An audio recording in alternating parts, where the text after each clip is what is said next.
Cut back to the chamber for the Emperor. Blythe is standing in front of the Emperor as other young owls gather around. Blythe begins to sing. As she sings, the Emperor glows brightly.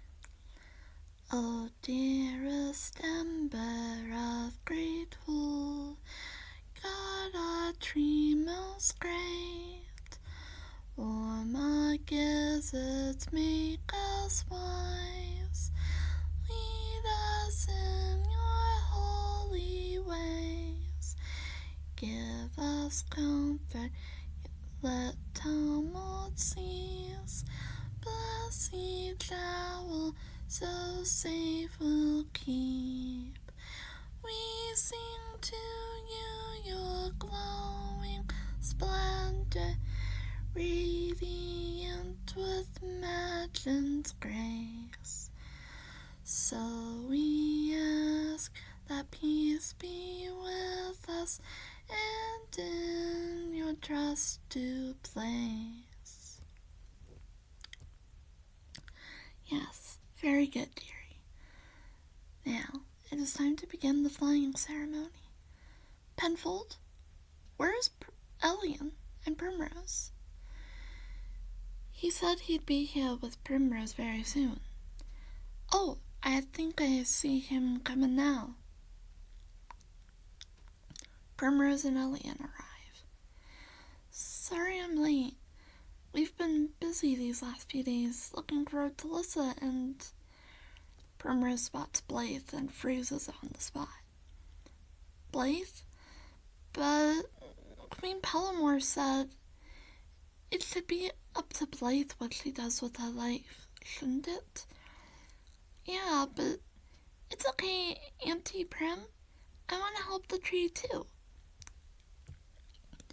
That's all any of us want. It's time for the flying ceremony, Miss Primrose.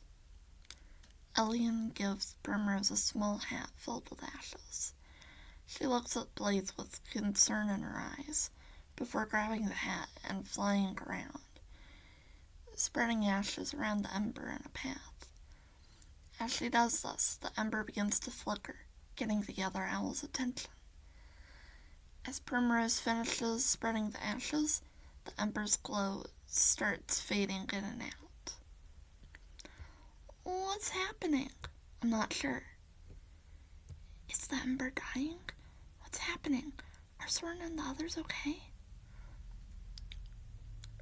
As the owls continue to panic, Elian, Ina, and Penfold look over at an equally perplexed Primrose.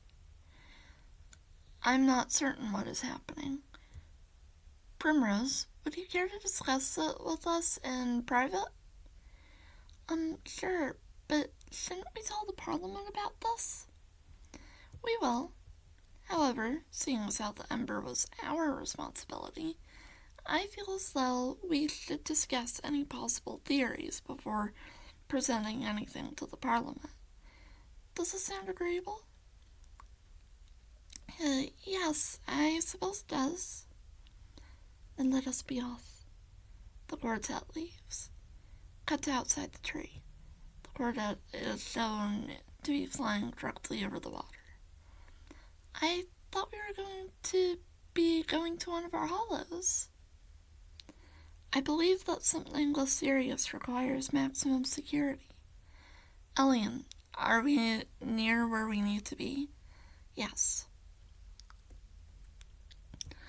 Up ahead, they spot a small rocky island with a single cave in the center of it. The owls fly into the cave and land. Primrose looks around nervously when feathers float down from the ceiling, followed by the sound of a chain clanging. Primrose looks up to see Otalissa in a tiny, cramped bird cage, which is attached to the ceiling. Otalissa? Why, she stole Madame Plunk's teacups. You were trying to pressure her into giving them to you. For the sake of the ember, it is an object of great importance to the tree. Its power strengthens it. Your disrespect towards it might have doomed us all. That brings us to our next order of business. The ember's faded light. I don't think it's anything too serious. We can ask Soren and the others what they think once they return. We could, if we didn't already suspect the truth. What do you mean? You were one of the chosen ones of the Ember, but you rejected its call. It must have been offended by your outright heinous, deplorable actions.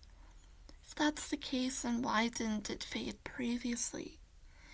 It didn't have any other option. Primrose was the only one to volunteer to show it any respect.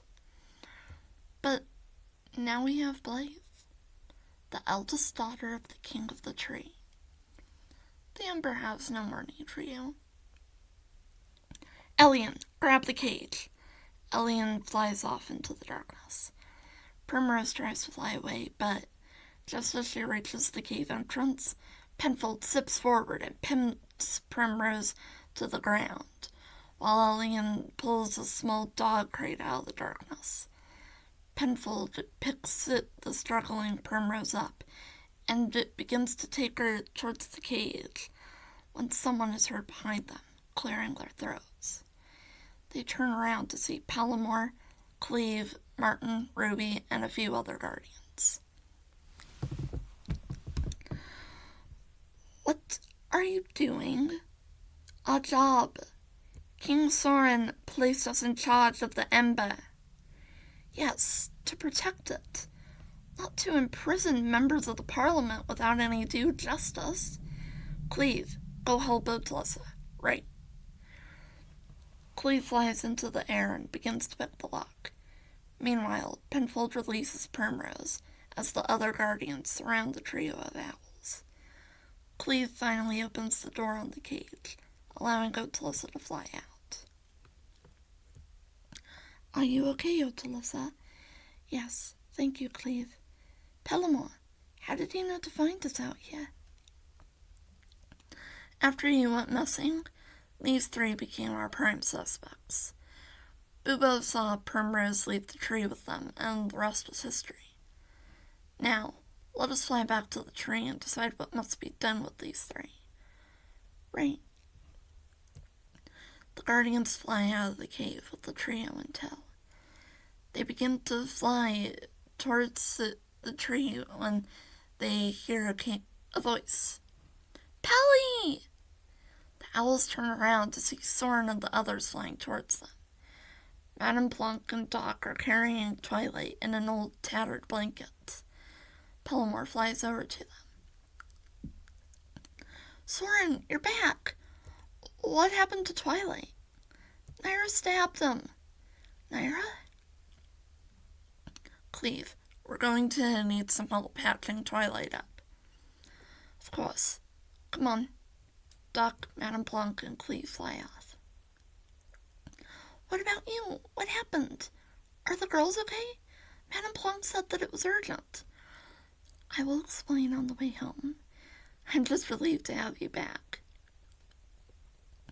Palomar and Soren smile at each other, then proceed to lead the others home, as we transition to the Parliament, where Yena, Penfold, and Elian are on trial, and Otilissa is looking through the Book of Fichcraith. What I don't get is how you managed all of this in a week. Literally, we were only on for a little over a week. We told you to protect the Ember in case of an attack, not make a group dedicated to worshipping it, and definitely not to punish others for perceived slights.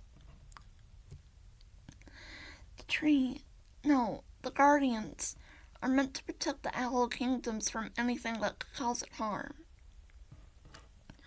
Training the Ember as you did and imprisoning others without even a trial makes you no better than Sadagis or the Pure Ones. But we did see it flicker. Flickering happens when the Ember gets overstimulated, usually by music or too many strong emotions. You would have known this if you simply reported it to us as you were supposed to.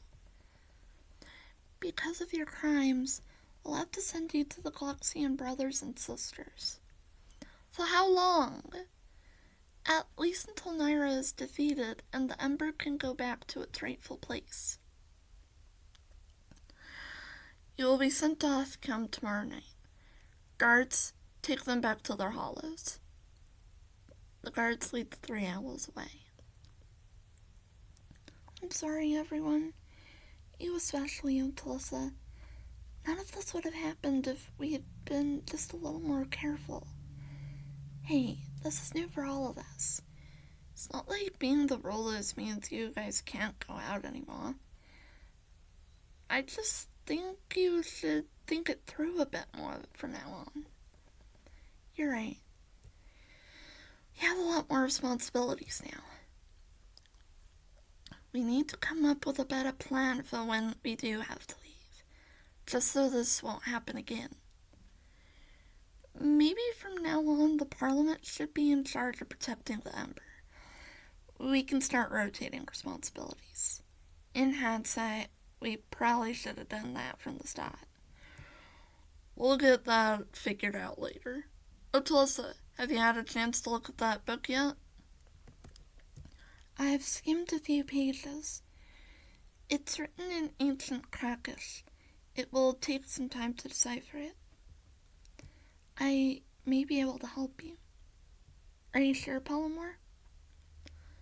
The book is written in Krakish and related to my past. I think I should help in any way I can to undo the evil within it. Thank you, Polly. Oh, Talissa. Well, I guess that concludes the meeting. I agree. Twilight needs it to be on bed rest for the next few days so that his wounds can heal. Then I'll start heading out. Yeah. I'll help keep an eye on him. I don't need a babysitter, Ruby. Yes, you do.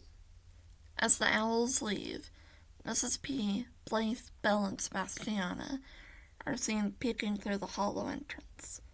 Soren and Pelmore fly over to them. Belle, Blythe, Bess, I've missed you. Were you 3 good while I was gone? Uh-huh. Dad, guess what?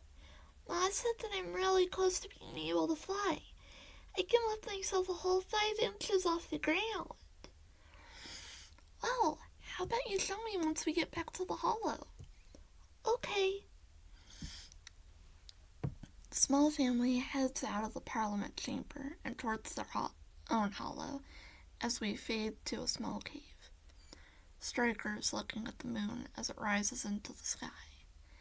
He hears a rustling sound behind him, causing him to turn around. In front of him, he sees a dark, shadowy figure in the shape of a bird. Who's there? Lady Naira? 2 glowing red eyes pierce through the darkness as the shadowy figure lunges forward with a terrifying scream, ending the film.